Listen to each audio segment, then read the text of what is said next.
አባቱ አዝማሪ ሆነ አሰድበኛል በማለት በሽጉጥ ሊደፉት ስለነበረ አስገራሚ ኢትዮጵያ ሙዚቀኛ ታሪክ ነው ዛሬ ማነሳላችሁ። ይህ ሰው እንግዲህ በክፍል 1 አስገራሚ ታሪኩን ነግሬያችኋለሁ። አለማየሁ እሸቴ ይሰኛል። በአንድ ወቅት በጣም በሚገርም ሁኔታ አባትየው ልጃቸው ሙዚቀኛ እንዲሆን አይፈልጉም ነበር።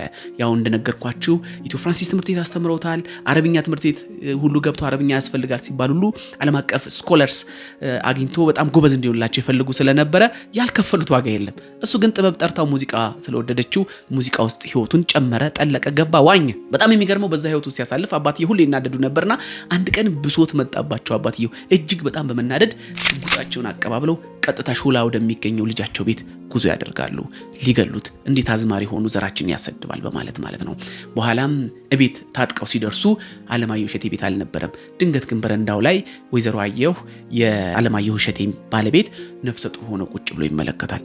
አባትየውም ደንገጥ ይሉና እንግዲህ አያት ሊሆኑ እንደሆነ ሲረዱ በጣም በሚገርም ሁኔታ ሽጉጣቸውን ደብቀው እንግዲህ ደህና ናችሁ ብለው ጠይቀው ኪሳቸው ያለውን ብር ሁሉ አማጠው በሉ በርቱ ብለው ተመልሰው ይወጣሉ። በጣም በዛም አለማየሁ ከሞት ይተርፋል። የአባትየውም ንዴት በዛ ይበርዳል።